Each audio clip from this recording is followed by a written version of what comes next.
Today we're going to take a look at some amazing demos from around the 3D industry. Starting with this skin impression render by Venn Animes 3D on Reddit.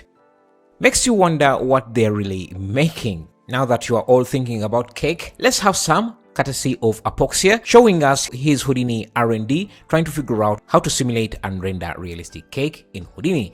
I think he's using the new MPM system in Houdini, which is a hybrid of a particle system and the grid system. The MPM solver gives you the most realistic simulation, especially if you're rendering things that are going to collapse or fall apart, like this cake breaking apart. It really looks yummy. Next up is a new compression AI from Zibra VDB. This allows you to compress really large VDB files into small ones. For example, this explosion starts out at an original size of 23.5 GB and it gets compressed to 1 GB and then to 500 MBs and then 200 MBs, and you don't really see a big difference in the quality of the render. So if you have some large VDB files that are taking up too much of your space, you can try out Zibra VDB for free.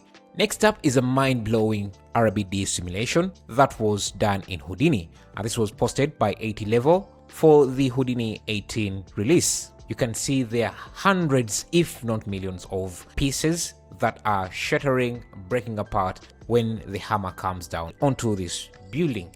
It doesn't seem like there is a particle simulation to fake any of the debris. It looks like everything is a physics simulation, and this is one of the power of Houdini, the amount of control you get and the amount of calculations it can make without the simulation freaking out. However, you still need a very powerful computer to do something like this. If you want to pick up Houdini, I have a course. It will get you through the basics. Links are in the description. In this amazing demo, Blind 3D shows us how you can convert your 2D paintings into a 3D render.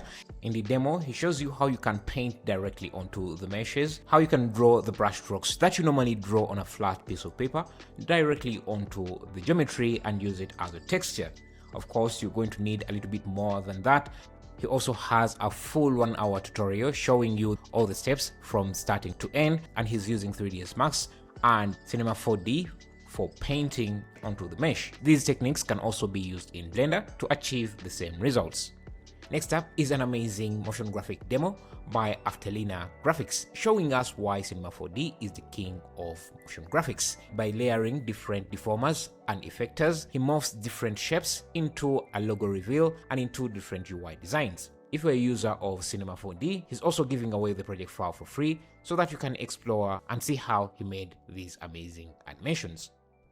Sometimes it's easy to forget that the same artists we interact with on a daily basis on the internet are the same artists making these amazing renders we see in movies. But thankfully, Perception on Vimeo.com is here to remind you that he's among those artists making title sequences for TV shows like Daredevil. He shared this breakdown on Vimeo, showing off how he set up everything from lighting, the physics simulations, materials, and other things. And if you want to see more of what Perception has worked on, you can go to their Perception page, like the Cena's narrative breakdown video, Dungeons and Dragons logo, Spotlight, more Daredevil stuff, Captain America Brave New World, and a lot of other amazing projects.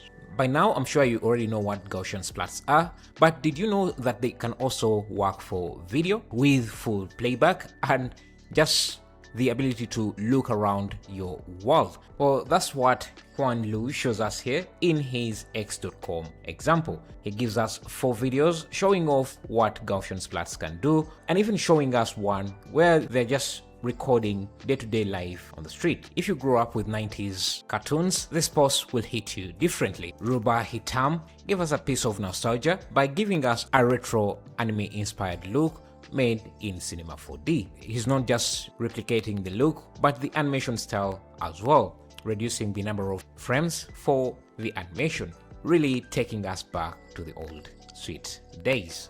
With the addition of the unified simulation system, Kwasa on X.com reminds us that Houdini is not the only game in town when it comes to visual effects and simulations.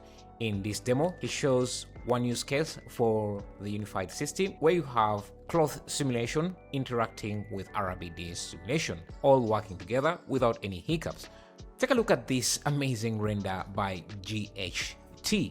It's a combination of just a lot of things done in Houdini to make this octopus come to life. He also has a realistic render he posted on YouTube Shorts, and people asked if it was real or AI, so he decided to make a quality breakdown showcasing how everything was set up, which is truly amazing.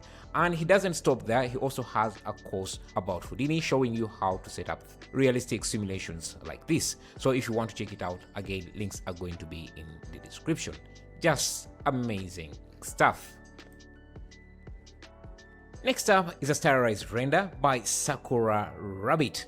This render is just mind-blowing, especially the animation. It looks so smooth and so realistic. With such a smooth animation, you would think the background would be forgotten, but it's as detailed as a background can be. Next up is a video from Corridor Crew using 3D to enhance their videos and increase user engagement. It shows you how popular 3D is getting, especially in social media. And that's it for today. If you want to check out all the artists and follow them, links are going to be in the description. Don't forget to like and subscribe and let me know what you thought was the best demo in this video. See you in the next one.